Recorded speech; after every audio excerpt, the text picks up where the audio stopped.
سائقہ تیار ہو کر سیف الدین کے دربار میں چلی گئی۔ اسے باہر روک دیا گیا۔ سیف الدین صلاح الدین ایوبی نہیں تھا کہ ہر کسی کو ملنے کی کھلی اجازت تھی۔ سیف الدین تو بادشاہ تھا اور اس کے طور طریقے شاہانہ تھے۔ اسے شراب بھی پینی ہوتی تھی، حرم کے لیے بھی وقت نکالنا ہوتا تھا، رقص کی محفلیں بھی منعقد کرنی ہوتی تھیں، اور جو وقت بچتا تھا وہ اپنی بادشاہی کو سلطان ایوبی سے بچانے کے منصوبے بناتے صرف ہوتا تھا۔ اسے اپنی رعایا کا کوئی علم نہ تھا۔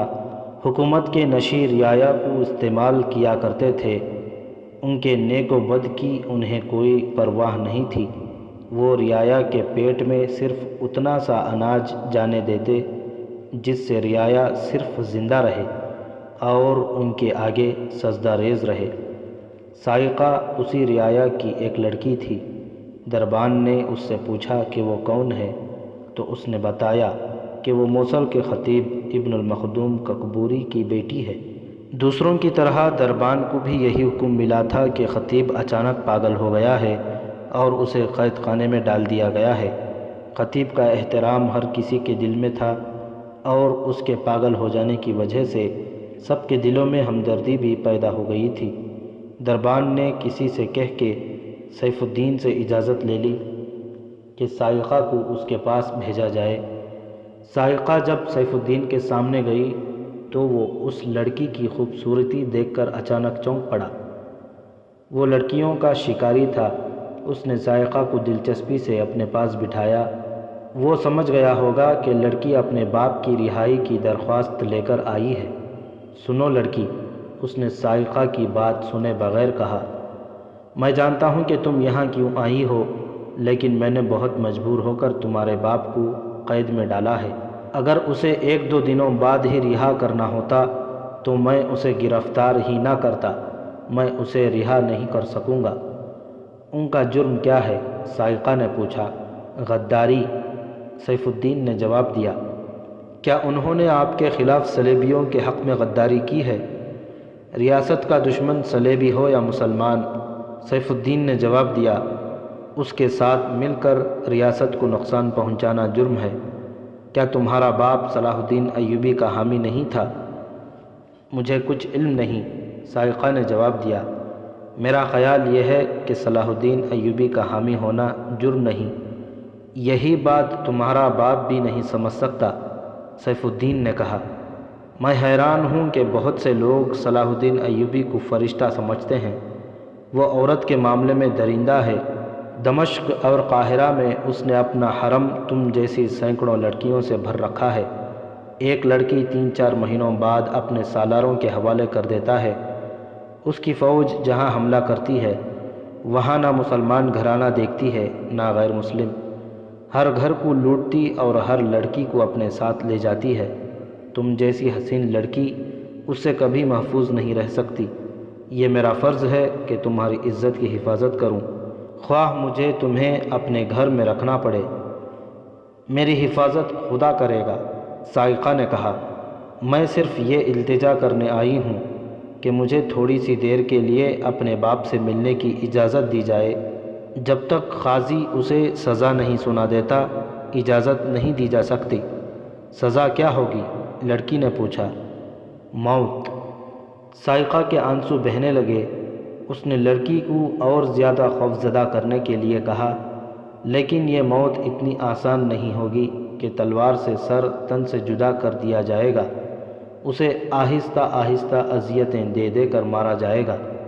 پہلے اس کی آنکھیں نکالی جائیں گی، پھر اس کا ایک ایک دانت زنبور سے کھینچ کر نکالا جائے گا، پھر اس کے ہاتھوں اور پاؤں کی انگلیاں کاٹی جائیں گی، اور پھر وہ زندہ ہی ہوگا تو اس کی کھال اتاری جائے گی۔ لڑکی کا جسم بڑی زور سے کانپا۔ اس نے ہونٹ دانتوں میں دبا لیے اور اس کا رنگ پیلا پڑ گیا۔ اس نے لرزتی ہوئی آواز میں پوچھا، کیا آپ ان پر یہ رحم نہیں کر سکتے کہ ان کا سر تلوار سے کاٹ دیا جائے؟ اگر انہیں سزائے موت ہی دینی ہے تو 1 ثانیے میں انہیں ختم کیوں نہیں کر دیتے؟ اگر تمہیں اپنی قیامت خیز جوانی پر رحم آ جائے تو میں تمہارے باپ پر رحم کر سکتا ہوں۔ سائقہ نے اسے سوالیہ نظروں سے دیکھا تو سیف الدین نے کہا، باپ کے مر جانے کے بعد تم ایک عام سی اور غریب سی لڑکی بن کے رہ جاؤ گی، کیا یہ بہتر نہ ہوگا کہ تم میرے عقد میں آ جاؤ، جس سے تمہارے باپ کو بھی فائدہ پہنچے گا اور تمہاری حیثیت موصل کی ملکہ کی ہو جائے گی۔ اگر میرے باپ نے مجھے خودداری کی تعلیم نہ دی ہوتی تو ملکہ بننا تو بہت بڑی بات ہے، میں آپ کے ساتھ ایک رات گزارنے پر بھی فخر محسوس کرتی۔ سائقہ نے کہا، میرا باپ میری عصمت کی حفاظت میں اپنی کھال ہنستے کھیلتے اتروا لے گا، یہ سودا میرے باپ کے ساتھ کریں، اس سے پوچھیں کہ تم جلاد کے پاس جانا چاہتے ہو یا اپنی بیٹی کو میرے پاس بھیجنا چاہتے ہو۔ میرا باپ یقیناً یہ کہے گا، مجھے جلاد کے حوالے کر دو، میں صرف یہ درخواست لے کے آئی تھی کہ تھوڑی سی دیر کے لیے مجھے اپنے باپ سے ملنے دیا جائے، اب میں اپنی درخواست میں یہ اضافہ کرتی ہوں کہ اس کے لیے میں کوئی سودا قبول نہیں کروں گی۔ کیا تمہارا یہ فیصلہ ہے کہ میرے پاس نہیں آؤ گی؟ سیف الدین نے پوچھا۔ اٹل فیصلہ، سائقہ نے جواب دیا، آپ موصل کے مالک ہیں، مجھے زبردستی اپنے حرم میں داخل کر لیں۔ میں نے ایسا جرم کبھی نہیں کیا، سیف الدین نے کہا۔ سائقہ اٹھ کھڑی ہوئی، اسے دراصل ملاقات کی ضرورت نہیں رہی تھی، وہ تو یہ معلوم کرنا چاہتی تھی کہ اس کے باپ کے ساتھ قید خانے میں کیا سلوک ہو رہا ہے۔ وہ اسے قید خانے کے عہدیدار سے معلوم ہو گیا تھا اور اسے یہ امید بھی تھی کہ یہ عہدیدار اس کے باپ کو فرار میں مدد دے گا۔ اس نے سیف الدین کو سلام کیا اور چل پڑی۔ سیف الدین نے اسے جاتے دیکھا تو بولا، ٹھہرو، یہ نہ کہنا کہ والی موصل نے ایک لڑکی کی تمنا پوری نہیں کی تھی، تم آج رات اپنے باپ سے ملاقات کرنے کے لیے جا سکتی ہو، ایک آدمی تمہارے گھر آئے گا، وہ تمہیں اپنے ساتھ قید خانے میں لے جائے گا، تم جتنی دیر چاہو اپنے باپ سے باتیں کر سکتی ہو۔ سائقہ شکریہ ادا کر کے چلی گئی۔ سیف الدین کے پیچھے ایک باڈی گارڈ کھڑا تھا۔ سائقہ چلی گئی تو سیف الدین نے اپنے باڈی گارڈ سے کہا، اتنا خوبصورت پرندہ پنجرے میں لے آنا چاہیے، میں نے اسے خوف زدہ کرنے کے لیے کہا تھا کہ اس کے باپ کو کس طرح اذیتیں دے کر مارا جائے گا، مگر لڑکی دل گردے کی پکی معلوم ہوتی ہے۔ جانتے ہو میں نے اسے کیوں کہا ہے کہ ایک آدمی تمہارے گھر آئے گا، وہ تمہیں قید خانے میں باپ سے ملاقات کرانے لے جائے گا؟ کیا میں ابھی تک آپ کے اشارے سمجھنے کے قابل نہیں ہوا؟ باڈی گارڈ نے ہونٹوں پر شیطانی کی مسکراہٹ لاتے ہوئے کہا، وہ آدمی میں ہی ہوں جو اسے شام کے بعد گھر سے قید خانے لے جانے کے بہانے لے جاؤں گا، اور تم جانتے ہو کہ اسے کہاں لے جانا ہے؟ سیف الدین نے پوچھا۔ اسے یہ شک نہیں ہونا چاہیے کہ میں نے اسے اغوا کرایا ہے۔ سب جانتا ہوں، باڈی گارڈ نے کہا، یہ کام پہلی بار تو نہیں کر رہا، میں اسے جن بھول بھلیوں سے گزار کر اس کی جو حالت کر کے آپ کے پاس پہنچاؤں گا، اس سے وہ یہ سمجھے گی کہ دنیا میں آپ واحد انسان ہیں جو اس کے مونس و غمخوار ہیں۔ آگے آپ جانتے ہیں کہ اس قسم کے پرندے کو پنجرے میں کس طرح بند کرتے ہیں۔ سیف الدین نے اپنے باڈی گارڈ کے کان میں کچھ کہا۔ باڈی گارڈ کی آنکھوں میں شیطان مسکرانے لگا۔ قید خانے کا جو عہدیدار سائقہ کے پاس آیا اور اسے تسلی دے کر قرآن لے کر چلا گیا تھا، رات کی ڈیوٹی پر تھا۔ شام کے بعد وہ قید خانے میں داخل ہوا، دن کی ڈیوٹی والے کو رخصت کیا اور خطیب ابن المخدوم کی کوٹھری کے سامنے جا کھڑا ہوا۔ ادھر ادھر دیکھ کر اس نے قرآن خطیب کو دے دیا اور کہا، اپنی بیٹی کے متعلق آپ کوئی غم نہ کریں، وہ ہر لحاظ سے مطمئن ہے، محفوظ ہے اور خیریت سے ہے۔ اس نے مجھے ایک بات کہی ہے، دعا کریں اللہ مجھے بچی کی تمنا پوری کرنے کی توفیق عطا فرمائے۔ وہ بات کیا ہے؟ خطیب نے پوچھا۔ عہدیدار نے ادھر ادھر دیکھا اور منہ سلاخوں کے ساتھ لگا کر کہا، فرار۔ آپ میں اتنی ہمت ہے، میں مدد کروں گا۔ جس کام میں اللہ کی خوشنودی شامل ہو اس کے لیے اللہ ہمت بھی دے دیتا ہے۔ خطیب نے کہا، لیکن میں تمہاری مدد سے فرار نہیں ہوں گا۔ اس کے بجائے یہاں مر جانا پسند کروں گا۔ کیوں؟ عہدیدار نے حیران ہو کر پوچھا۔ کیا آپ مجھے گنہگار سمجھ کر میری مدد قبول نہیں کرنا چاہتے؟ نہیں، خطیب نے جواب دیا، میں تمہاری مدد اس لیے قبول نہیں کرنا چاہتا کہ تم گنہگار نہیں ہو۔ میں تو تمہاری مدد سے یہاں سے نکل جاؤں گا، تم پیچھے رہ جاؤ گے اور پکڑے جاؤ گے۔ میرے جرم کی اور تمہاری نیکی کی سزا تمہیں ملے گی، جو بہت ہی بھیانک ہوگی۔ میں بھی آپ کے ساتھ ہی جاؤں گا، عہدیدار نے کہا۔ آپ کی کل رات کی باتوں نے یہاں سے میرا دل اچاٹ کر دیا ہے۔ میں صلاح الدین ایوبی کی فوج میں جا رہا ہوں۔ میں چونکہ قیدی نہیں، اس لیے آسانی سے فرار ہو سکتا ہوں، لیکن اب آپ کو ساتھ لے کے جاؤں گا۔ میرا اس دنیا میں کوئی بھی نہیں، دل میں وہی آگ ہے جو گزشتہ رات آپ کو دکھائی دی تھی۔ اس آگ کو سرد کرنا ہے۔ ہاں، خطیب نے کہا، میں اس صورت میں تمہاری مدد قبول کر سکتا ہوں۔ آپ کی بیٹی نے مجھے بتایا تھا کہ وہ والی موصل کے پاس جا رہی ہے۔ عہدیدار نے کہا، وہ آپ سے ملاقات کی اجازت مانگے گی۔ نہیں، خطیب نے گھبرا کر کہا، اسے سیف الدین جیسے شیطان فطرت انسان کے پاس نہیں جانا چاہیے۔ تم اسے کہو کہ وہاں نہ جائے۔ میں تو صبح جا سکوں گا، عہدیدار نے کہا۔ عہدیدار کوٹھری سے ہٹ کر چلا گیا۔ خطیب نے قرآن کو چوما، پھر سینے سے لگا کر اپنے آپ سے کہا، اب میں اس کال کوٹھری میں تنہا نہیں ہوں۔ اس نے غلاف اتارا اور دیے کی روشنی میں بیٹھ کر قرآن کھولا۔ ورق الٹتے الٹتے قرآن میں سے ایک کاغذ نکلا۔ اس کی بیٹی کے ہاتھ کا لکھا ہوا تھا، خدا ساتھ ہے، جنات موجود ہیں، پیغمبر برحق ہے، پیغمبر کا فرمان سنیں، ایمان تر و تازہ ہے۔ خطیب کے چہرے پر مسکراہٹ پھیل گئی۔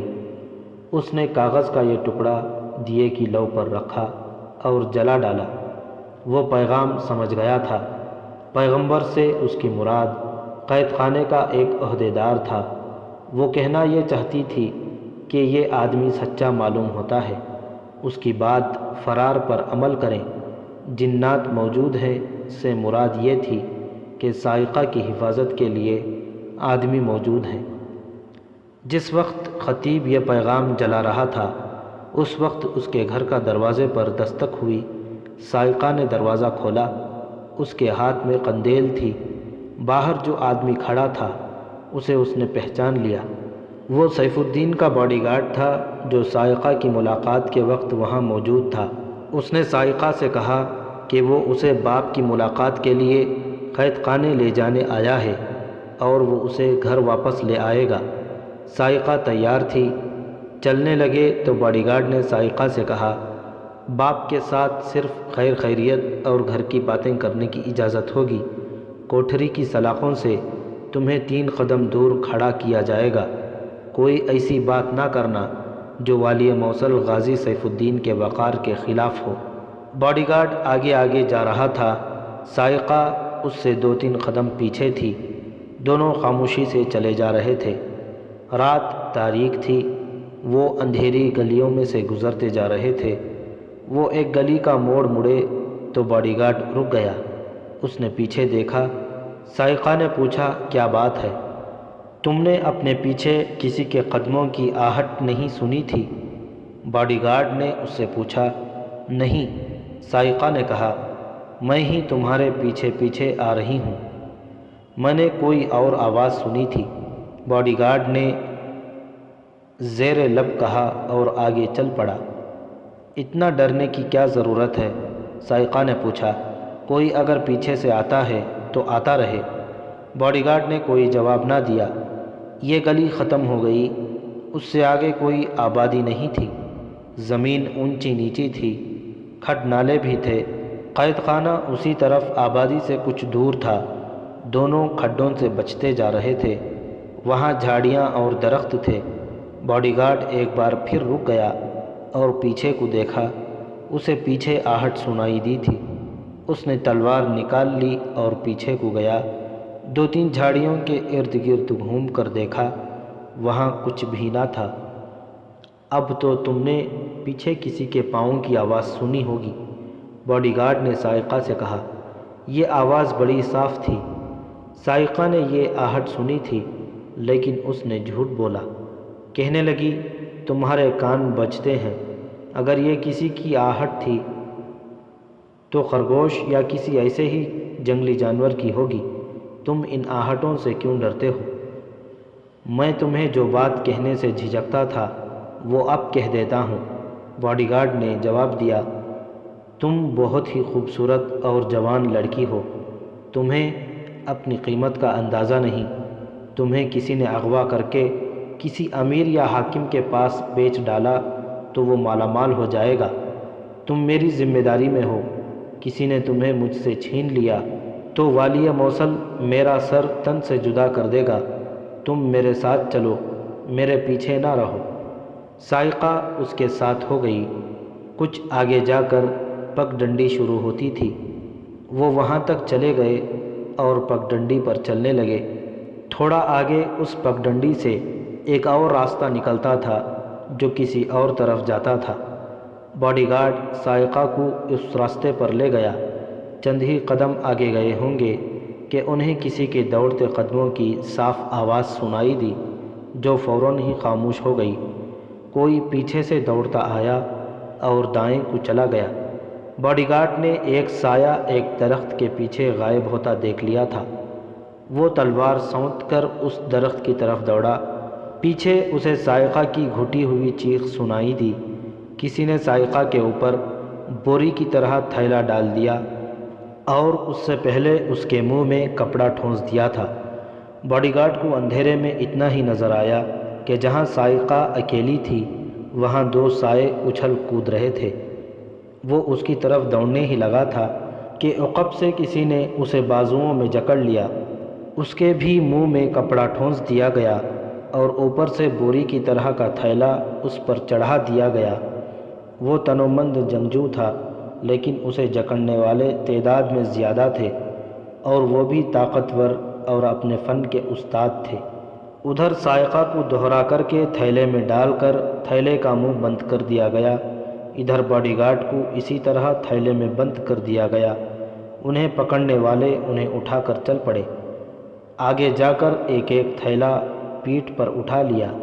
اندھیرے میں پاس سے گزرنے والوں کو بھی شک نہیں ہوتا تھا کہ 2 انسانوں کو اغوا کر کے لے جایا جا رہا ہے۔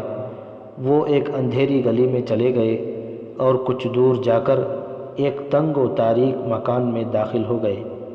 اندر جا کر وہ سائقہ کو ایک کمرے میں اور باڈی گارڈ کو دوسرے کمرے میں لے گئے۔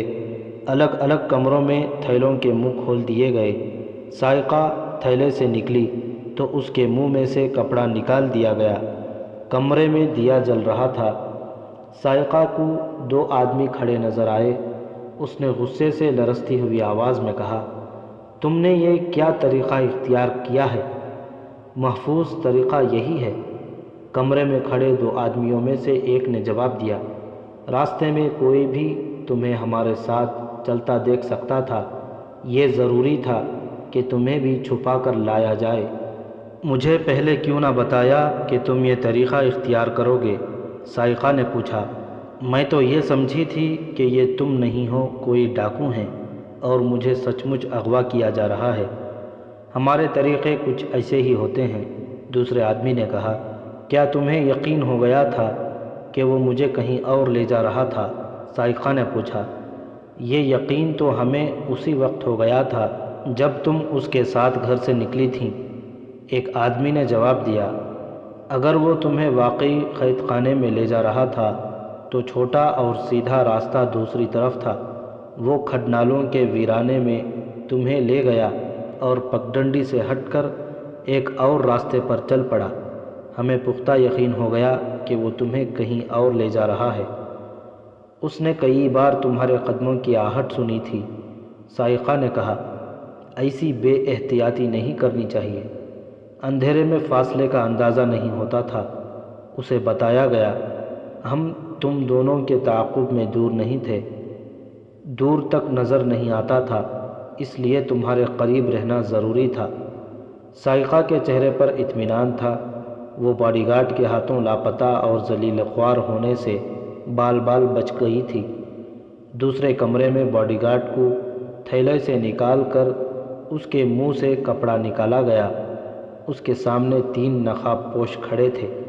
اس کی تلوار انہی نقاب پوشوں کے پاس تھی۔ کون ہو تم؟ اس نے بڑے رعب سے نقاب پوشوں سے کہا۔ میں والی موصل کا خصوصی محافظ ہوں۔ تم سب کو سزائے موت دلاؤں گا، مجھے جانے دو۔ والی موصل کی حفاظت اب خدا ہی کرے تو کرے، ایک نقاب پوش نے کہا۔ تم اپنی حفاظت کی فکر کرو۔ اس لڑکی کو تم کہاں لے جا رہے تھے؟ قید خانے میں اس کے باپ سے ملاقات کرانے لے جا رہا تھا، باڈی گارڈ نے جواب دیا۔ یاد رکھو، جس لڑکی کو تم نے اغوا کیا ہے اسے تم ہضم نہیں کر سکو گے۔ یہ خطیب ابن المخدوم کی بیٹی ہے اور والی موصل غازی سیف الدین نے اپنا خصوصی محافظ اس کے لیے بھیجا تھا۔ اس سے تم اندازہ کر سکتے ہو کہ یہ لڑکی لاپتہ ہو گئی تو والی موصل شہر کے گھر گھر کی تلاشی لے گا، تم شہر سے نکل نہیں سکو گے۔ تھوڑی دیر بعد غازی سیف الدین کو پتہ چل جائے گا کہ اس کا محافظ اور خطیب کی بیٹی لاپتہ ہے۔ شہر کی ناکہ بندی فوراً کر دی جائے گی۔ لڑکی کہاں ہے؟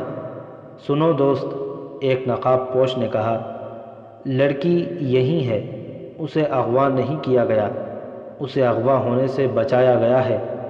ہم جانتے ہیں کہ والی موصل سیف الدین کے لیے یہ لڑکی بہت اہم ہے اور وہ اس کی تلاش میں اپنی پوری فوج لگا دے گا، کیونکہ لڑکی خوبصورت اور نوجوان ہے اور اس کا باپ قید خانے میں بند ہے۔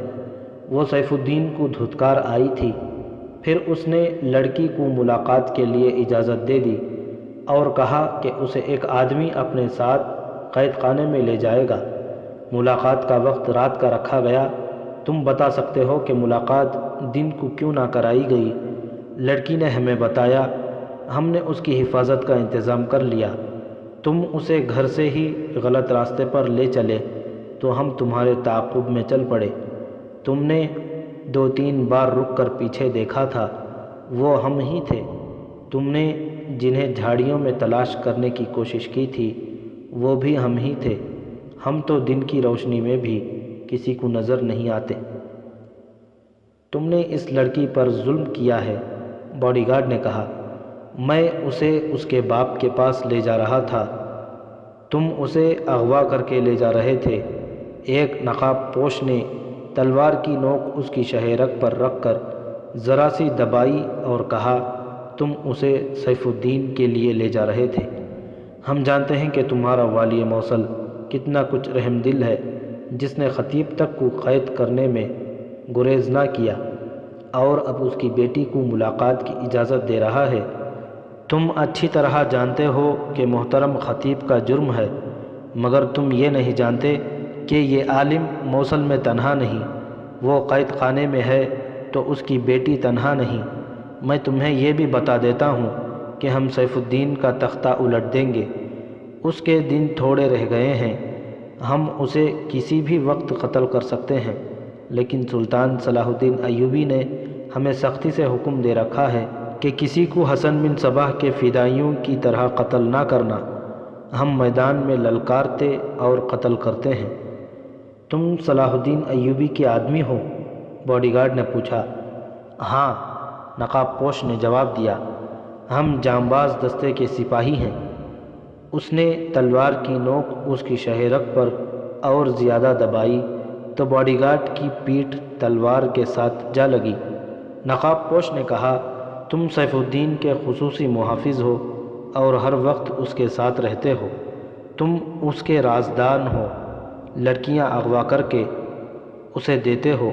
پوری تفصیل سے بتاؤ کہ سلطان ایوبی کے خلاف اس کے کیا ارادے ہیں۔ اگر بتانے سے انکار کرو گے یا یہ کہو گے کہ تمہیں کچھ علم نہیں تو تمہارا حال وہی کیا جائے گا جو سیف الدین قید خانے میں اپنے مخالفین کا کرتا ہے۔ اگر تم سپاہی ہو تو اچھی طرح جانتے ہوگے کہ حاکم اور بادشاہ کے سامنے ایک محافظ کی کوئی حیثیت نہیں ہوتی، باڈی گارڈ نے جواب دیا۔ میں اس کے ارادوں کے متعلق کیا بتا سکتا ہوں؟ ایک نقاب پوش نے اس کا سر ننگا کر کے اس کے بال مٹھی میں لے کر مروڑے اور جھٹکا دے کر اسے ایک طرف جھکا دیا۔ دوسرے نے اسے ٹانگوں سے گھسیٹ کر گرا دیا۔ ایک نقاب پوش اس کے پیٹ پر کھڑا ہو گیا۔ وہ 2-3 بار اس کے پیٹ پر اچھلا تو باڈی گارڈ کے دانت بجنے لگے۔ پھر اسے مختلف اذیتوں کا ذرا ذرا ذائقہ چکھایا گیا اور اسے کہا گیا کہ وہ وہاں سے زندہ نہیں نکل سکے گا۔ مجھے اٹھنے دو، اس نے کراہتے ہوئے کہا۔ اسے اٹھایا گیا۔ اس نے کہا، سیف الدین سلطان ایوبی کے خلاف لڑنا چاہتا ہے۔ یہ کوئی راز نہیں، ایک نقاب پوش نے کہا۔ ہمیں بتاؤ وہ کب اور کس طرح لڑنا چاہتا ہے؟ کیا وہ حلب اور ہرن کی فوجوں کے ساتھ اپنی فوج شامل کرے گا یا الگ لڑے گا؟ فوج دوسری فوجوں میں شامل کرے گا، باڈی گارڈ نے جواب دیا، لیکن ایسی چال چلے گا کہ اس کی فوج کی فتح الگ تھلگ نظر آئے۔ حلب اور ہرن والوں پر اسے بھروسہ نہیں۔ اپنے سالاروں کو اس نے کیا ہدایات دی ہیں؟ ایک نقاب پوش نے پوچھا۔ اس کا منصوبہ یہ ہے کہ صلاح الدین ایوبی کو پہاڑی علاقے میں محصور کر لیا جائے، باڈی گارڈ نے جواب دیا۔ فوج کس راستے سے جائے گی؟ قرون حماد کی طرف سے، باڈی گارڈ نے جواب دیا۔ صلیبی کتنی مدد دے رہے ہیں؟ صلیبیوں نے مدد کا وعدہ کیا ہے، باڈی گارڈ نے جواب دیا، لیکن سیف الدین انہیں بھی دھوکہ دے دے گا۔ صلیبی فوج کے چند ایک کمانڈر موصل کی فوج کو تربیت دے رہے ہیں۔ یہ نقاب پوش اور وہ آدمی جو دوسرے کمرے میں سائقہ کے ساتھ تھے سلطان ایوبی کے چھاپہ مار جاسوس تھے۔ ان کا رابطہ خطیب ابن المخدوم کے ساتھ تھا، بلکہ خطیب ان کا نگران اور سربراہ تھا۔ وہ گروہ سلطان ایوبی کے لیے آنکھوں اور کانوں کا کام کرتا تھا۔ موصل سے جو بھی اطلاع وہ حاصل کرتے تھے سلطان ایوبی کے جنگی ہیڈ کوارٹر کو بھیج دیتے تھے۔ موصل میں وہ مختلف کام دھندا، ملازمت اور دکانداری کرتے تھے۔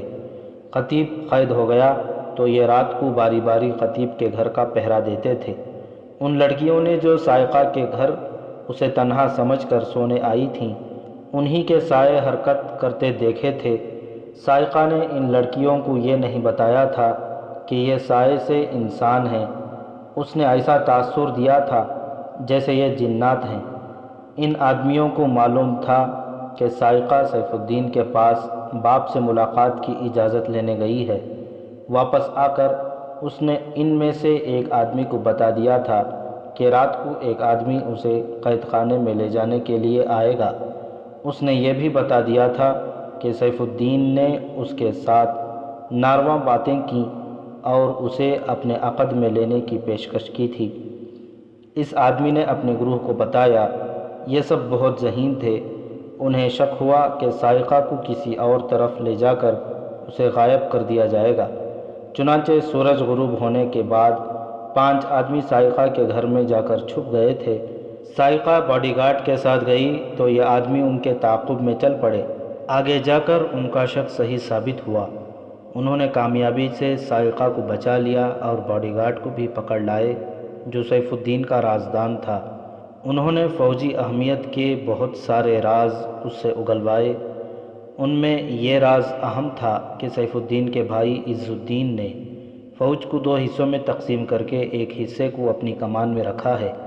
یہ حصہ محفوظ کے طور پر استعمال ہوگا، یعنی اسے بعد میں ضرورت کے مطابق استعمال کیا جائے گا۔ پہلے حملے کی قیادت سیف الدین کو کرنی تھی۔ دوسری اہم بات جو معلوم ہوئی وہ یہ تھی کہ حلب میں گمشتگین اور سیف الدین کے ہاں ایلچی یہ پیغام لے کر گئے ہیں کہ تینوں فوجوں کو مشترکہ کمان میں رکھا جائے اور صلیبیوں کی مدد پر زیادہ بھروسہ نہ کیا جائے۔ باقی معلومات بھی اہم تھیں۔ باڈی گارڈ نے یہ معلومات اگل کر کہا کہ اسے رہا کیا جائے۔ نقاب پوشوں نے اسے رہائی کے وعدے پر ٹال دیا۔ سائقہ کو اسی کمرے میں رہنے دیا گیا، اسے اس کے گھر رکھنا مناسب نہیں تھا۔ باڈی گارڈ کو اس مکان کی ایک اندھیری کوٹھری میں بند کر دیا گیا۔ ہرن اور حلب سے تقریباً 50 میل دور صلیبی فوج کا جنگی ہیڈ کوارٹر تھا، جہاں زیادہ سرگرمیاں جاسوسی کے متعلق تھیں۔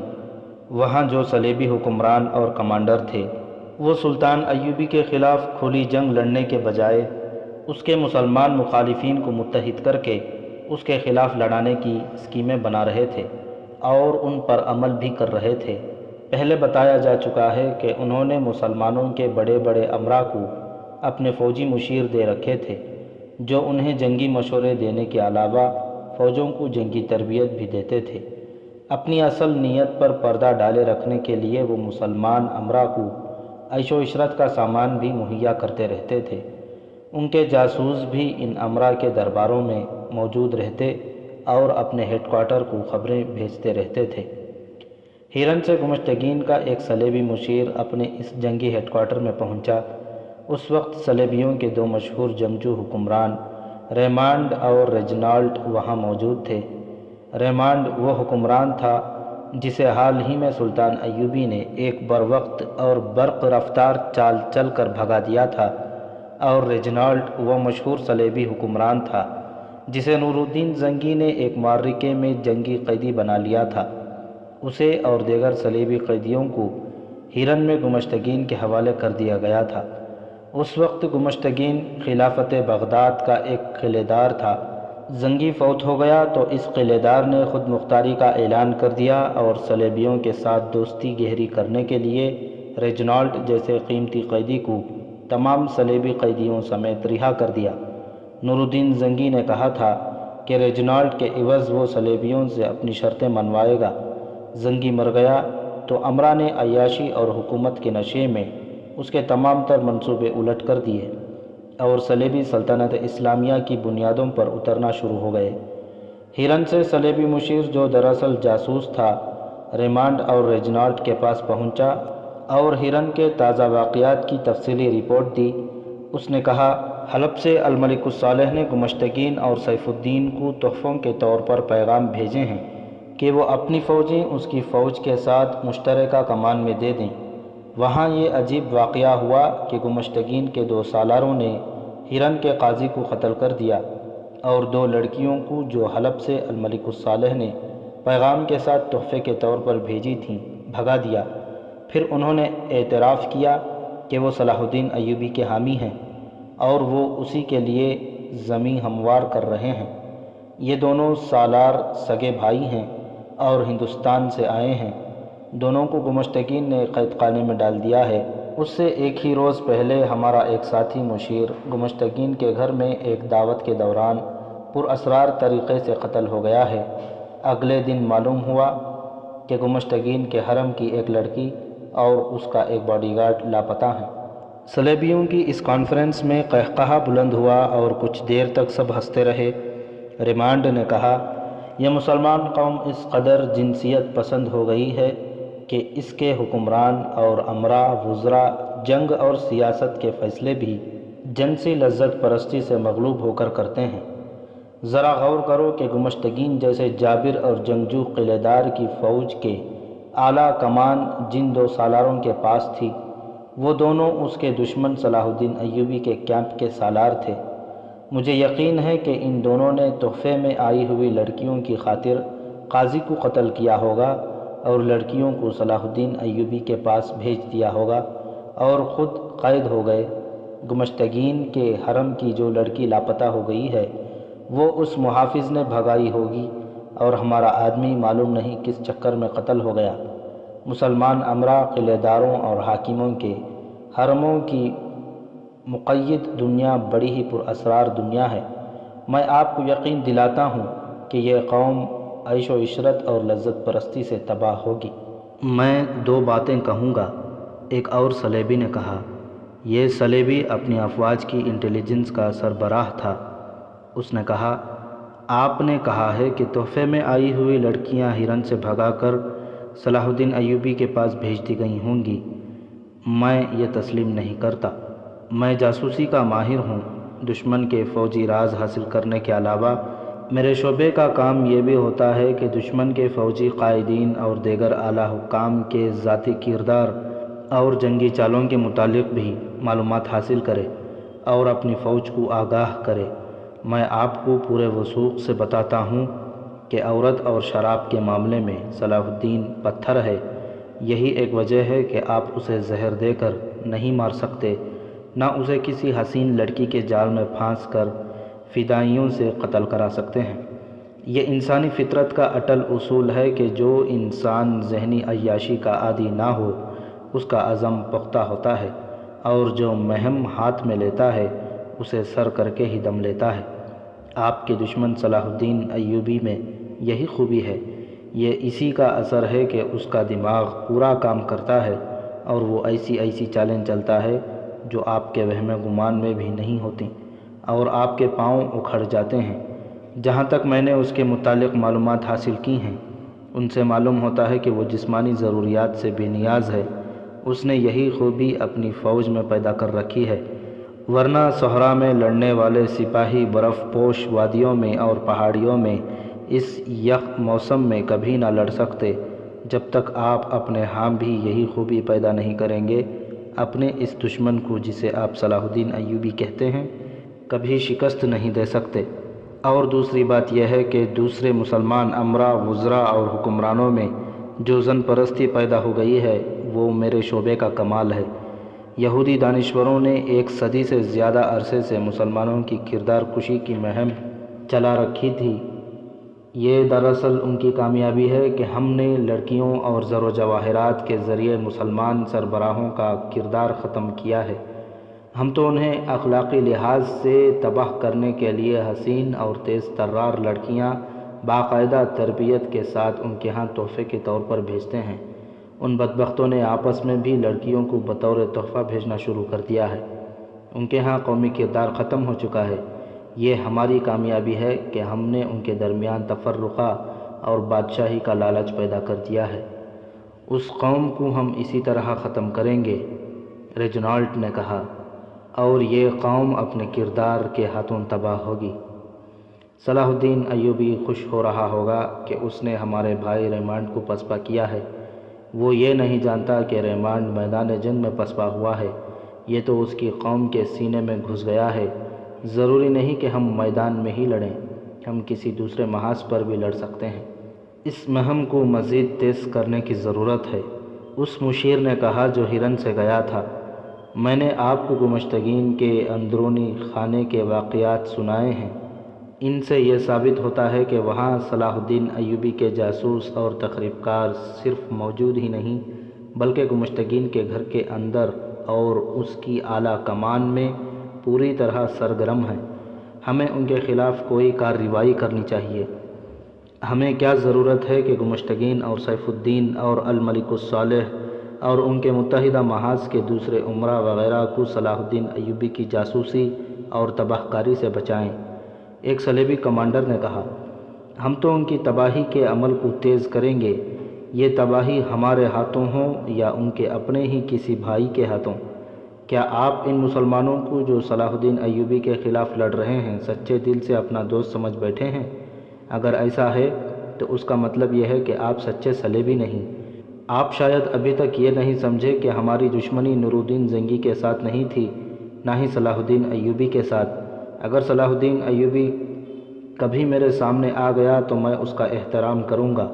وہ جنگجو ہے، میدان جنگ کا بادشاہ ہے، تیغ زن ہے۔ ہماری دشمنی اس مذہب کے خلاف ہے جسے اسلام کہتے ہیں۔ ہم ہر اس آدمی کے خلاف لڑیں گے جو اس مذہب کا دفاع کرے گا اور جو اسے فروغ دے گا۔ ہمارے اور صلاح الدین کے مرنے کے بعد یہ جنگ ختم نہیں ہوگی، اس لیے ہم مسلمانوں میں ایسی بری عادتیں پیدا کر رہے ہیں جو ان کی آئندہ نسلوں میں بھی منتقل ہوں گی۔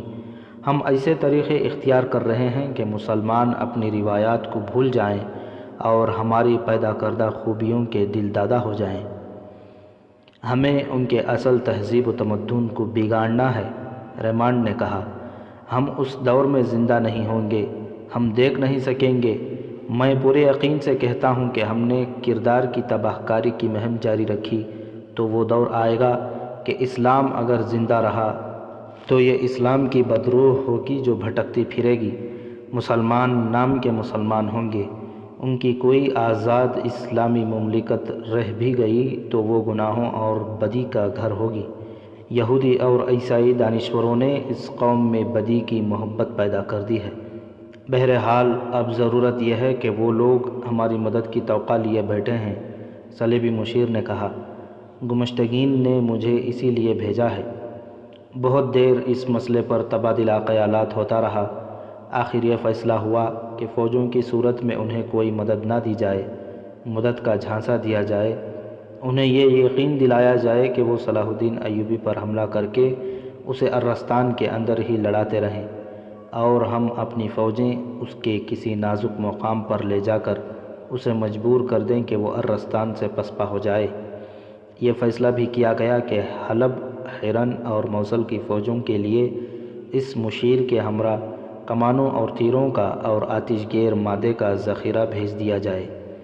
اس کے علاوہ 500 گھوڑے بھی بھیج دیے جائیں، لیکن یہ خیال رکھا جائے کہ زیادہ تعداد ایسے گھوڑوں کی ہو جو ہماری فوج کے کام کے نہیں رہے، بظاہر تندرست ہوں۔ اور آئندہ یوں کیا جائے کہ ان امرا وغیرہ کو تھوڑا تھوڑا اسلحہ دیا جاتا رہے، ریجنالڈ نے کہا۔ اس کے ساتھ ساتھ انہیں عیاشی کی طرف مائل کیا جائے، انہیں یہ تاثر دیا جائے کہ انہیں جب کبھی اسلحہ اور گھوڑوں کی ضرورت ہوگی وہ ہم پوری کر دیں گے۔ اس طرح وہ خود اپنی ضرورت پوری کرنے سے غافل ہو جائیں گے اور ہمارے محتاج رہیں گے۔ اس مدد سے اور اپنے مشیروں کی وساطت سے ہم ان کے دلوں اور دماغوں پر غالب آ جائیں گے۔ انتہائی ضروری بات تو رہ گئی ہے، ایک کمانڈر نے کہا۔ شیخ سنان کے بھیجے ہوئے 9 فدائی چلے گئے ہیں۔ اب کہ امید ہے کہ وہ صلاح الدین ایوبی کو قتل کر دیں گے۔ وہ جو حلف اٹھا کر گئے ہیں اس میں انہوں نے یہ بھی کہا ہے کہ وہ جان پر کھیل کر اسے قتل کریں گے، ورنہ وہ زندہ واپس نہیں آئیں گے۔ اسی روز 500 گھوڑے، ہزارہا کمانیں اور لکھوں کہا تیر اور آتش گیر مادے کے سرم بحر مٹکے حلب کو اس پیغام کے ساتھ روانہ کر دیے گئے کہ اس ٹھوس مدد کا سلسلہ جاری رہے گا اور صلاح الدین ایوبی پر فوراً حملہ کر دیا جائے گا۔ سلطان صلاح الدین ایوبی اپنے ہیڈ کوارٹر میں بیٹھا تھا۔ اس کے پاس سب سے پہلے انطانون اور فاطمہ پہنچے۔ فاطمہ گمشتگین کے حرم کی وہ لڑکی تھی جس نے ایک صلیبی مشیر کو قتل کیا اور انطانون نام کے محافظ کے ساتھ بھاگ گئی تھی۔ انطانون سلطان ایوبی کا بھیجا ہوا جاسوس تھا جو جذبات سے مغلوب ہو گیا تھا، اسی لیے وہ گرفتار ہوا تھا۔ یہ تو سالار شمس الدین اور سالار شاد بخت کی بدولت تھا کہ اسے دھوکے سے بھگا دیا گیا تھا۔ سلطان ایوبی کی انٹیلیجنس کا سربراہ حسن بن عبداللہ تھا جو انطانون اور فاطمہ کو سلطان ایوبی کے پاس لے گیا تھا۔ انطانون نے اپنی واردات منوان سنا دی جو سلطان ایوبی کو پسند نہ آئی، لیکن اسے اس لیے معاف کر دیا گیا کہ وہ کامیابی سے گمشتگین کے محافظ دستے میں شامل ہو گیا تھا۔ اس نے دوسرا کارنامہ یہ کیا تھا کہ اس نے فاطمہ کے ساتھ تعلقات پیدا کر کے حرم تک رسائی حاصل کر لی تھی۔ سلطان ایوبی نے انطانون کے متعلق حکم دیا کہ اسے فوج میں بھیج دیا جائے کیونکہ جاسوسی کے نازک کام کے لیے اس کے جذبات پختہ نہیں ہیں۔ فاطمہ کو دمشق بھیج دینے کا حکم دیا گیا۔ میں انطانون کے ساتھ شادی کرنا چاہتی ہوں، فاطمہ نے کہا۔ ایسا ہی ہوگا، سلطان ایوبی نے کہا، لیکن شادی دمشق میں ہوگی۔ میدان جنگ شہادت کے لیے ہے، شادی کے لیے نہیں۔ سلطان محترم، انطانون نے کہا، میں نے آپ کو ناراض کیا ہے۔ میں اپنے لیے یہ سزا تجویز کرتا ہوں کہ میں جب تک سلطان کو خوش نہ کر لوں شادی نہیں کروں گا۔ اس نے فاطمہ سے کہا، تم سلطان کے حکم کے مطابق دمشق چلی جاؤ، وہاں تمہارے رہنے سہنے کا بہت اچھا انتظام ہے، تمہاری شادی میرے ساتھ ہی ہوگی۔ اس نے سلطان ایوبی سے کہا، میری یہ عرض مانی جائے کہ میں آپ کے کسی چھاپہ مار دستے میں شامل ہونا چاہتا ہوں۔ میں نے شبخون مارنے کی تربیت حاصل کر رکھی ہے۔ اسے ایک چھاپہ مار دستے میں بھیج دیا گیا۔ وہاں سے رخصت ہوتے وقت اس نے فاطمہ کی طرف دیکھا بھی نہیں۔ دوسرے دن جب فاطمہ کو دمشق بھیجا جانے لگا تو وہ لڑکیاں پہنچ گئیں جو الملک الصالح نے گمشتگین کو تحفے کے طور پر بھیجی تھیں۔ ان کے ساتھ سالار شمس الدین اور شاد بخت کے بھیجے ہوئے 2 آدمی تھے۔ انہوں نے سلطان ایوبی کو بتایا کہ حرن میں کیا ہو رہا ہے۔ انہیں معلوم نہیں تھا کہ دونوں سالاروں کو گرفتار کر لیا گیا ہے۔ لڑکیوں نے سلطان ایوبی کو اپنی کہانی سنائی۔ کیا آپ کو معلوم ہے کہ فلسطین کے مسلمان آپ کی راہ دیکھ رہے ہیں؟ ایک لڑکی نے کہا، وہاں کی لڑکیاں آپ کے گیت گاتی ہیں، مسجدوں میں آپ کی فتح کی دعائیں مانگی جاتی ہیں۔ اس نے پوری تفصیل سے بتایا کہ مقبوضہ علاقوں میں صلیبیوں نے مسلمانوں کا جینا حرام کر رکھا ہے اور ان کے لیے دنیا جہنم بنا ڈالی ہے۔ وہاں ہماری بچیوں کی نہیں، ہماری عظمت کی عصمت دری ہو رہی ہے۔ دوسری لڑکی نے کہا، میں تو یوں کہوں گی کہ قوم کی عظمت کی عصمت دری ہمارے اپنے حکمران کر رہے ہیں۔ ہمیں ان کے پاس تحفے کے طور پر بھیجا گیا، ہم نے انہیں خدا کے واسطے دیے اور بتایا کہ ہم ان کی بیٹیاں ہیں، مگر انہوں نے ایک نہ سنی۔ انہوں نے ہمیں ایک دوسرے کی طرف تحفے کے طور پر بھیجنا شروع کر دیا۔ فلسطین کے راستے میں بھی وہی حائل ہیں۔ سلطان ایوبی نے کہا، میں گھر سے فلسطین پہنچنے کے لیے ہی نکلا تھا، مگر میرے بھائی میرا راستہ روک کر کھڑے ہو گئے ہیں۔ تم اب محفوظ ہو۔ ایک لڑکی پہلے بھی یہاں آئی ہے، اسے دمشق بھیجا جا رہا ہے، تم بھی اسی کے ساتھ دمشق جا رہی ہو۔ ہم اپنی عصمت کا انتقام لینا چاہتے ہیں۔ ایک لڑکی نے کہا، ہمیں یہیں رکھا جائے اور ہمیں کوئی فرض سونپا جائے، ہم اب کسی حرم میں یا کسی گھر میں قید ہونا نہیں چاہتی، ابھی ہم زندہ ہیں۔ سلطان ایوبی نے کہا، تم دمشق چلی جاؤ، وہاں تمہیں کوئی قید نہیں کرے گا، وہاں لڑکیاں کئی اور طریقوں سے ہماری مدد کر رہی ہیں، وہاں تمہیں کوئی فرض سونپ دیا جائے گا۔ لڑکیوں کو رخصت کر کے سلطان ایوبی بے چینی سے ادھر ادھر ٹہلنے لگا۔ اس وقت حسن بن عبداللہ اس کے ساتھ تھا۔ سلطان ایوبی نے کہا، مصر سے ابھی کمک نہیں پہنچی، اگر تینوں فوجیں ہم پر حملے کے لیے آ جائیں تو ہمارے لیے مشکل پیدا ہو جائے گی۔ معلوم ہوتا ہے دشمن کو معلوم نہیں کہ میرے پاس فوج کم ہے اور میں کمک کا انتظار کر رہا ہوں۔ اگر ان کی جگہ میں ہوتا تو میں فوراً حملہ کر دیتا اور دشمن کی کمک اور رسد کا راستہ روک لیتا۔ مصر سے کمک آ ہی رہی ہوگی۔ حسن بن عبداللہ نے کہا، محترم العادل ایسے تو نہیں کہ وقت ضائع کریں گے، مجھے یہ بھی یقین ہے کہ دشمن نے ہماری کمک کا راستہ روکا ہوا نہیں۔ تمام مورخ لکھتے ہیں کہ اس موقع پر سلطان ایوبی بڑی نازک اور پرخطر صورتحال میں تھا۔ وہ مصر سے کمک کا انتظار کر رہا تھا۔ اگر اس وقت الملک الصالح سیف الدین اور گمشتگین کی مشترکہ فوج اس پر حملہ کر دیتی تو اسے آسانی سے شکست دی جا سکتی تھی، کیونکہ اس کے پاس فوج تھوڑی تھی۔ پہاڑی علاقے میں وہ صحرا کی چالیں نہیں چل سکتا تھا، لیکن اس کے دشمن نہ جانے کیا سوچتے رہے۔ صلیبی اس پر حملہ کرنے کے بجائے مسلمان امرا کو اس کے خلاف لڑانا چاہتے تھے۔ انہوں نے بھی نہ دیکھا کہ سلطان ایوبی مجبوری کی حالت میں بیٹھا اللہ سے دعائیں مانگ رہا ہے۔ اس حالت میں دشمن اس پر حملہ نہ بول دے۔ وہ تو اس قابل بھی نہیں تھا کہ پانی کی اس ندی کی حفاظت کر سکتا جس سے اس کی فوج کے گھوڑے اور اونٹ پانی پیتے تھے۔ صلیبی یا اس کے مسلمان دشمن اگر عقل سے کام لیتے تو چھاپہ ماروں کے ذریعے اس کی کمک اور رسد کا راستہ روک سکتے تھے یا کمک کی رفتار سست کر سکتے تھے۔ سلطان ایوبی نے اس راستے کو گشتی چھاپہ ماروں کے ذریعے محفوظ کر رکھا ہوا تھا۔ قاضی بہاؤالدین شداد، جو اس وقت کا عینی شاہد اور مبصر ہے، اپنی یادداشتوں سلطان یوسف صلاح الدین ایوبی پر کیا افتاد پڑی میں لکھتا ہے، اگر خدا انہیں یعنی دشمنوں کو فتح دینا چاہتا تو وہ سلطان ایوبی پر اس وقت حملہ کر دیتے، مگر خدا جسے ذلیل کرنا چاہتا ہے وہ ذلیل ہو کے رہتا ہے۔ انہوں نے سلطان ایوبی کو اتنا وقت دے دیا کہ مصر سے کمک پہنچ گئی۔ سلطان نے اسے اپنی فوج میں مدغم کر کے اپنی مورچہ بندی کو نئی ترتیب دے لی اور حملے سے پہلے اس نے تمام تر گھوڑوں کو پانی بھی پلا لیا اور پانی کا ذخیرہ بھی کر لیا۔ سلطان ایوبی کی بے چینی کا یہ عالم تھا کہ رات کو سوتا بھی نہیں تھا۔ اس نے جہاں جہاں اپنی مختصر سی فوج مورچہ بند رکھی تھی وہاں جاتا، غور کرتا اور اپنی اسکیم کے مطابق یقین کر لیتا کہ اس کے یہ تھوڑے سے سپاہی دشمن کا حملہ روک لیں گے۔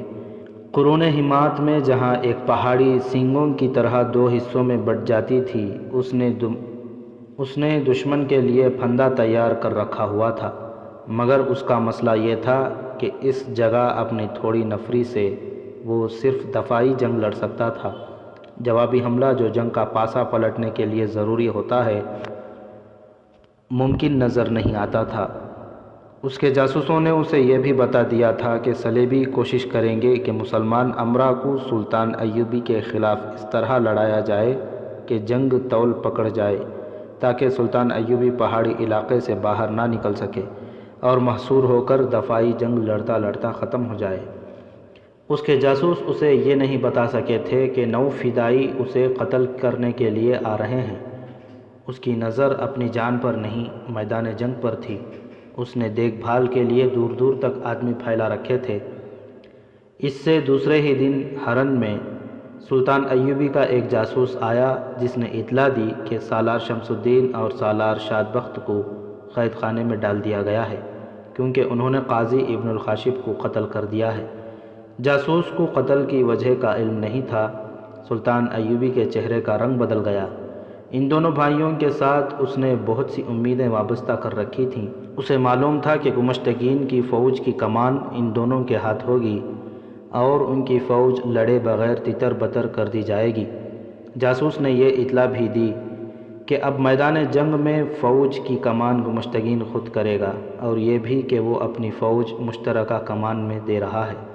حسن بن عبداللہ سلطان ایوبی نے کہا، یہ دونوں بھائی زیادہ دن قید میں نہ رہیں۔ اس آدمی جاسوس سے معلوم کرو کہ ہرن میں اپنے کتنے آدمی ہیں، اور کیا وہ ان دونوں سالاروں کو قید خانے سے فرار کرا سکتے ہیں۔ مجھے ڈر ہے کہ ان دونوں کو گمشتگین قتل کرا دے گا۔ اسے پتہ چل گیا ہوگا کہ یہ دونوں سالار میرے جاسوس ہیں۔ میں انتظار نہیں کر سکتا کہ ہرن کو جا کر محاصرے میں لوں اور قلعہ سر کر کے انہیں رہا کراؤں۔ بیشتر اس کے کہ گمشتگین کوئی اوچھا فیصلہ کر بیٹھے، انہیں اس کے قید خانے سے آزاد کراؤ۔ میں 2 سالاروں کے لیے اپنے 2 چھاپہ ماروں کو مروانے کے لیے تیار ہوں۔ ہرن میں اپنے آدمیوں کی کمی ہو تو یہاں سے چھاپہ مار بھیجو، بندوبست ہو جائے گا، حسن بن عبداللہ نے کہا۔ حلب چونکہ سلطان ایوبی کے مخالفین کا مرکز بن گیا تھا، اس لیے صلیبیوں نے جو تیر و کمان، آتش گیر، مادے کے مٹکے اور گھوڑے مدد کے طور پر بھیج رکھے تھے، وہ حلب لے جائے گئے۔ حلب والوں میں صلیبیوں نے یہ خوبی بھی دیکھی کہ انہوں نے سلطان ایوبی کے محاصرے کا مقابلہ بڑی ہی بے جگری سے کیا تھا۔ اس کے علاوہ حلب سلطنت کی گدی بھی بن گیا تھا۔ صلیبی مشیروں نے موصل میں سیف الدین کو اور ہرن میں گمشتگین کو پیغام بھیجے کہ ان کی مشترکہ فوج کے لیے مدد آ گئی ہے اور وہ فوراً حلب میں آ جائیں۔ مورخین کے مطابق ان کی ملاقات حلب شہر سے باہر ایک ہرے بھرے مقام پر ہوئی، جہاں تینوں میں ایسا معاہدہ ہوا جو تحریر میں نہ لایا گیا۔ معاہدے کو آخری شکل صلیبی مشیروں نے دی۔ اس رات موصل کے قید خانے میں خطیب ابن المخدوم حسب معمول دیے کی روشنی میں بیٹھا قرآن پڑھ رہا تھا۔ اس کی بیٹی سائقہ اسی مکان کے ایک کمرے میں بیٹھی تھی جہاں اسے تھیلے میں ڈال کر لے جایا گیا تھا۔ جس باڈی گارڈ کو اس کے ساتھ پکڑا گیا تھا وہ دوسرے کمرے میں بند تھا۔ اس مکان میں ان میں سے صرف 2 آدمی تھے جو سائقہ اور باڈی گارڈ کو اٹھا لائے تھے۔ ان کے باقی ساتھی قید خانے کی دیوار کے ساتھ باہر کی طرف لگے کھڑے تھے۔ دیوار کا بالائی حصہ قلعے کی دیوار کی طرح تھا، جس میں مورچے سے بنے ہوئے تھے۔ دیوار پر سنتری گھوم پھر رہے تھے۔ ان کی تعداد زیادہ نہیں تھی۔ وہ عہدیدار نے جس نے خطیب کو فرار کرانے کا وعدہ کیا تھا دیوار پر چلا گیا۔ وہ سنتریوں کو دیکھتا پھر رہا تھا۔ اس نے اس دیوار والے سنتری کو جس کے نیچے آدمی کھڑے تھے بلایا اور اسے اپنے ساتھ لے گیا۔ اس نے کوئی اشارہ کیا۔ نیچے چھپے ہوئے آدمیوں نے رسہ اوپر پھینکا۔ رسے کا سرا ایک مضبوط ڈنڈے کے ساتھ درمیان میں بندھا ہوا تھا اور ڈنڈے پر کپڑے لپیٹ دیے گئے تھے تاکہ اوپر دیوار پر گر کر زیادہ آواز نہ پیدا کرے۔ ڈنڈا اوپر جا کر اٹک گیا۔ ایک تو اندھیرا تھا، دوسرے عہدیدار سنتری کو دور لے گیا تھا۔ 4 آدمی رسے کے ذریعے اوپر چڑھ گئے۔ یہی رسہ اوپر کھینچ کر اندر کی طرف نیچے گرا دیا گیا۔ چاروں نے خنجر نکال کر اپنے اپنے منہ میں پکڑ لیے اور رسے سے نیچے اتر گئے۔ انہیں عہدیدار نے اندر کا نقشہ سمجھا رکھا تھا۔ اندر کچھ روشنی تھی، کہیں کہیں مشعلیں جل رہی تھیں۔ کوٹھری کی ایک قطار کے آگے برآمدہ تھا جس میں ایک سنتری ٹہل رہا تھا۔ یہ چاروں چھپ گئے۔ سنتری ان کی طرف آیا تو ایک آدمی نے کہا، ادھر آنا بھائی۔ وہ جوں ہی ادھر گیا دونوں آدمیوں کی گرفت میں آ گیا۔ دل پر خنجر کے 2 وار کام کر گئے۔ چاروں آدمی چھپ چھپ کر آگے بڑھ رہے تھے۔ ایک خاصا آگے تھا، باقی 3 بکھر کر چھپتے چھپاتے اس کے پیچھے جا رہے تھے۔ وہ قید خانے کے اس حصے میں پہنچ گئے جو گولائی میں تھا۔ خطیب کی کوٹھری اس حصے میں تھی۔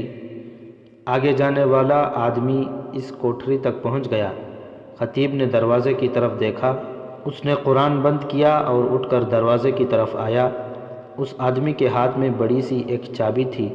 وہ عہدیدار نے ایک لوہار سے بنوائی تھی۔ اسے قید خانے کی چابیوں سے پوری طرح واقفیت تھی۔ اس آدمی نے تالے میں چابی لگائی تو تالا کھل گیا۔ دوسرے لمحے خطیب کوٹری سے باہر تھا۔ وہ واپس چل پڑے۔ دوڑتے قدموں کی آہٹ سنائی دی اور یہ آواز، ٹھہر جا، کون ہے؟ ادھر سے اسے کہا گیا۔ بھاگ کے آؤ دوست۔ یہ آواز اندھیرے سے ابھری تھی۔ وہ جوں ہی اس جگہ پہنچا ایک خنجر اس کے دل میں اتر گیا۔ وہ آگے کو جھکا تو اس کی پیٹھ کی طرف سے ایک اور خنجر اس کے دل تک جا پہنچا۔ خطیب کو رسے تک لے آئے۔ سب سے پہلے ایک آدمی اوپر چڑھا، پھر خطیب اوپر آیا۔ عہدیدار نے سنتری کو ابھی تک کہیں دور باتوں میں الجھا رکھا تھا۔ وہ سب اوپر آئے، پھر رسا کھینچ کر باہر کی طرف پھینکا اور سب نیچے اتر گئے۔ عہدیدار کو قید خانے کے باہر سے ایک گیدڑ کے بولنے کی آواز سنائی دی۔ اس نے سنتری کو دوسری طرف بھیج دیا اور خود وہاں آیا جہاں رسا لٹک رہا تھا۔ وہ تیزی سے رسا اتر گیا۔ یہ سب اس مکان میں چلے گئے جہاں سائقہ اور باڈی گارڈ تھے۔ اپنے باپ کو دیکھ کر سائقہ کے جذبات بے قابو ہو گئے۔ جب صبح طلوع ہوئی تو موصل سے میلوں دور 4 گھوڑے جا رہے تھے۔ ایک پر خطیب سوار تھا، دوسرے پر سائقہ، تیسرے پر قید خانے کا عہدیدار اور چوتھے پر ایک اور آدمی۔ یہ آدمی سلطان ایوبی کے جاسوسوں میں سے تھا۔ وہ باڈی گارڈ کو پکڑ کر لانے والی پارٹی میں بھی تھا۔ اسی نے باڈی گارڈ سے بڑی قیمتی راز اگلوائے تھے۔ وہ جب موصل سے بہت دور پہنچ گئے تو اس وقت باڈی گارڈ کی لاش اسی مکان میں کہیں دفن کی جا چکی تھی۔ رات کو جب یہ پارٹی فرار ہوئی تھی، باڈی گارڈ کو قتل کر دیا گیا تھا۔ اس وقت قید خانے میں بھی قیامت برپا ہو چکی تھی۔ اندر 2 سنتریوں کی لاشیں پڑی تھیں۔ خطیب غائب تھا۔ عہدیدار کا بھی کسی کو علم نہ تھا کہ کہاں چلا گیا ہے، اور دیوار کے ساتھ باہر کی طرف ایک رسا لٹک رہا تھا۔ والی موصل کے ہاں تو 1 روز پہلے سے بھی یہ قیامت برپا ہو چکی تھی کہ سیف الدین نے یہ حکم دے دیا تھا کہ اس کا باڈی گارڈ سائقہ کو قید خانے کے بہانے کسی اور جگہ لے جانے اور اس تک پہنچانے کے لیے گیا تھا، لیکن لڑکی اتنی خوبصورت تھی کہ باڈی گارڈ کی نیت خراب ہو گئی اور وہ اسے کہیں بھگا لے گیا۔ یہ تو وہ سوچ بھی نہیں سکتا تھا کہ باڈی گارڈ کو لڑکی سمیت پکڑ لیا گیا ہے۔ ہرن کے قید خانے میں سالار شمس الدین اور شاد بخت قید تھے۔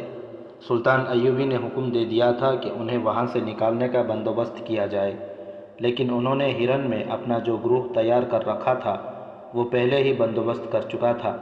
ان سالاروں نے فوج اور انتظامیہ کی ہر سطح پر 1-2 آدمی داخل کر رکھے تھے۔ سالاروں کے فرار میں دشواری یہ تھی کہ انہیں قید خانے کے تہ خانے میں رکھا گیا تھا۔ وہاں سے نکالنے کے لیے کوئی خصوصی طریقہ اختیار کرنے کی ضرورت تھی۔ خدا نے ان کی مدد کی۔ گمشتگین کو حلب سے بلوایا گیا اور وہ اپنے اعلیٰ حکام، مشیروں اور محافظوں کو ساتھ لے کر روانہ ہو گیا۔ شمس الدین اور شاد بخت کی گرفتاری کے بارے میں صرف گمشتگین کے قریبی حلقوں کو علم تھا۔ قاضی کے قتل کو بھی شہرت نہیں دی گئی تھی۔ فوج تک کو ابھی معلوم نہ تھا کہ ان کے 2 اعلیٰ کمانڈروں کو قید خانے میں ڈال دیا گیا ہے۔ گمشتگین کے جانے کے 1 روز بعد قید خانے کے داروغہ نے دیکھا کہ 3 گھوڑ سوار گھوڑے دوڑاتے آ رہے ہیں۔ وہ گرد سے باہر آئے تو اس نے دیکھا کہ ان کے ساتھ 2 گھوڑے خالی ہیں۔ دن کا وقت تھا۔ گھوڑے قید خانے کے دروازے پر آ کر رک گئے۔ ایک سوار نے ہرن کی فوج کا جھنڈا بھی اٹھا رکھا تھا۔ یہ جھنڈا میدان جنگ میں سالار اعلیٰ کے ساتھ ہوتا تھا۔ ان سواروں میں ایک کمانڈر تھا اور دوسرے 2 سوار سپاہی تھے۔ وہ محافظ دستے کے معلوم ہوتے تھے۔ قید خانے کا داروغہ جو بڑے دروازے کی سلاخوں سے دیکھ رہا تھا اس کمانڈر کو جانتا تھا۔ وہ باہر آ گیا۔ کمانڈر سے پوچھا کہ وہ کیوں آئے ہیں؟ بادشاہوں کے حکم کے نرالے ہوتے ہیں، کمانڈر نے کہا۔ شراب کے نشے میں ان سالاروں کو قید میں ڈال دیا جن کے بغیر فوج ایک قدم نہیں چل سکتی۔ اب حکم ملا ہے کہ دونوں کو قید خانے سے نکالا جائے۔ آپ دونوں سالاروں کو لینے آئے ہیں؟ داروغہ نے پوچھا۔ ہاں، کمانڈر نے کہا، انہیں جلدی لے جانا ہے۔ آپ کے پاس قلعہ دار امیر گمشتگین کا تحریری حکم نامہ ہے؟ داروغہ نے کہا۔ وہ تو کہیں باہر چلے گئے ہیں۔ میں وہیں سے آیا ہوں، کمانڈر نے کہا۔ میں رات کو ہی آ گیا تھا۔ انہیں اب تحریری حکم نامہ جاری کرنے کا ہوش نہیں رہا۔ ہماری فوج حلب اور موصل کی فوجوں کے ساتھ مل کر سلطان ایوبی پر حملہ کرنے جا رہی ہے۔ اگر ہم نے وقت ضائع کر دیا تو ایوبی حملہ کر دے گا۔ خطرہ بڑھ گیا ہے۔ گمشتگین اسی سلسلے میں حلب گیا ہے۔ اسے جو خطرہ نظر آ رہا ہے اس نے اس کے ہوش ٹھکانے کر دیے ہیں۔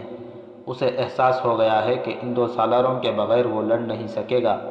اس نے مجھے حلب کے راستے سے واپس دوڑا دیا کہ ان دونوں کو ان کے جھنڈے کے ساتھ پورے اعزاز سے لاؤ۔ اسی حکم کے تحت ہم ان کا جھنڈا اور گھوڑے لائے ہیں۔ داروغہ اسے اندر لے گیا۔ دونوں سپاہی بھی ساتھ چلے گئے۔ وہ تہ خانے میں گئے۔ سالار دو مختلف کوٹھریوں میں بند تھے۔ پہلے ایک سالار کو نکالا گیا۔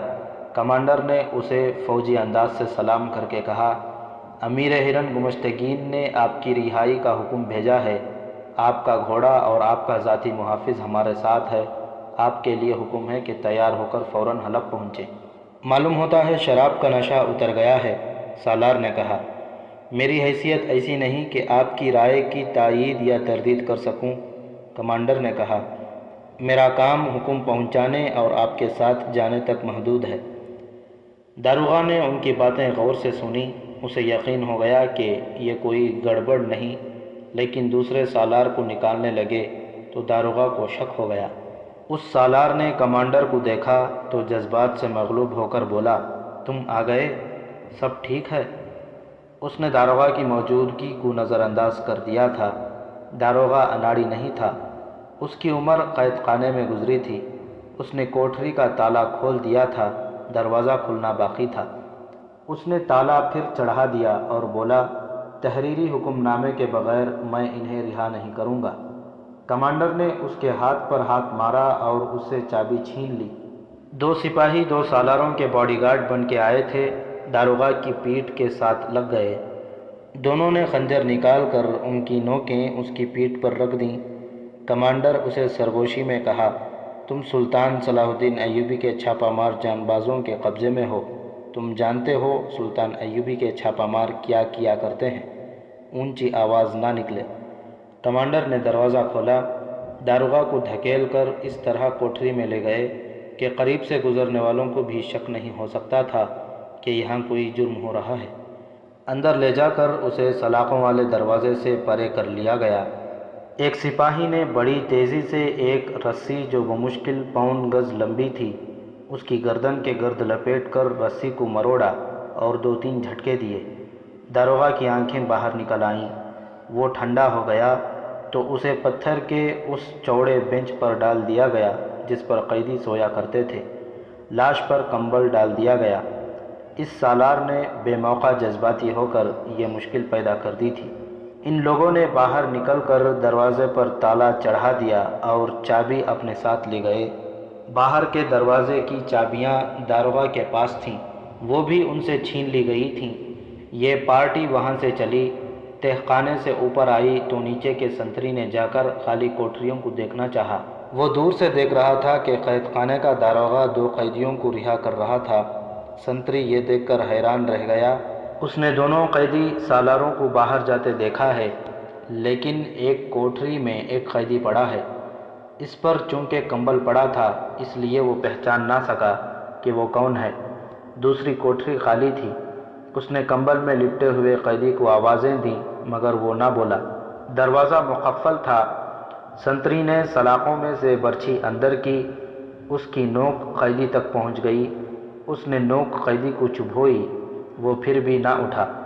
برچھی سے اس نے کمبل ہٹا کر اس کا چہرہ ننگا کر دیا۔ یہ دیکھ کر گھبرا گیا کہ یہ تو قید خانے کا داروغہ تھا۔ آنکھیں اور چہرے سے صاف پتہ چلتا تھا کہ وہ مرا ہوا ہے۔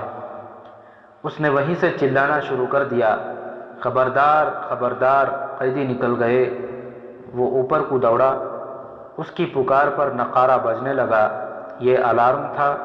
اس وقت فرار ہونے والی پارٹی بڑے دروازے پر پہنچ گئی تھی۔ سنتری دوڑا آ رہا تھا، بڑے گیٹ کی چابیاں کمانڈر کے پاس تھیں۔ انہوں نے قدم تیز کر دیے اور اندرونی تالے کی چابی لگائی۔ سنتری نے دور سے کہا، انہیں روک لو، داروغہ کوٹری میں مرے ہوئے ہیں۔ نقارے کی آواز پر قید خانے کے تمام سنتری اپنی اپنی ڈیوٹی پر پہنچ گئے۔ باہر کے گارڈز دوڑے آئے، دروازہ کھول دیا گیا۔ چونکہ یہ خطرے کا علام تھا، اس لیے باہر سے آنے والی گارڈ کی نفری ٹریننگ کے مطابق بہت تیزی سے دروازے میں داخل ہوئی۔ سب سے بڑا خطرہ یہ ہوا کرتا تھا کہ قیدیوں نے بغاوت کر دی ہوگی یا کہیں آگ لگ گئی ہوگی۔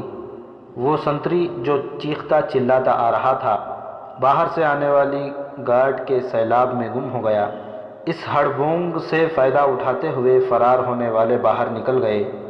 گھوڑے باہر کھڑے تھے، وہ گھوڑوں پر سوار ہوئے، لیکن گھوڑے گھوم کر چلے تو کسی نے انہیں للکارا، رک جاؤ، مارے جاؤ گے۔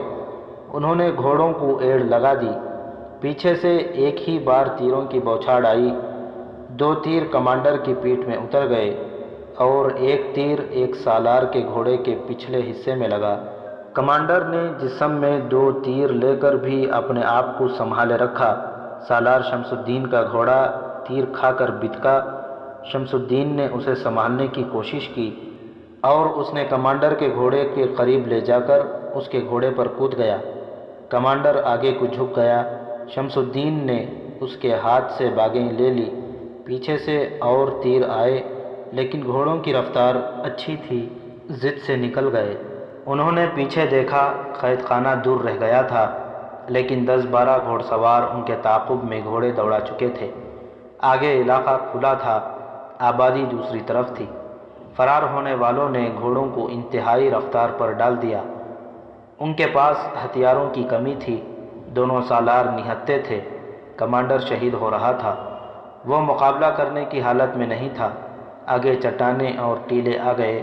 ایک سالار نے کہا، بکھر جاؤ، اکیلے اکیلے ہو جاؤ۔ وہ منجھے ہوئے سوار تھے، تعاقب کرنے والے ابھی دور تھے۔ انہوں نے دیکھا کہ فرار ہونے والے ایک دوسرے سے دور دور ہو کر چٹانوں میں غائب ہو گئے ہیں۔ وہ سست پڑ گئے اور نکلنے والے نکل گئے۔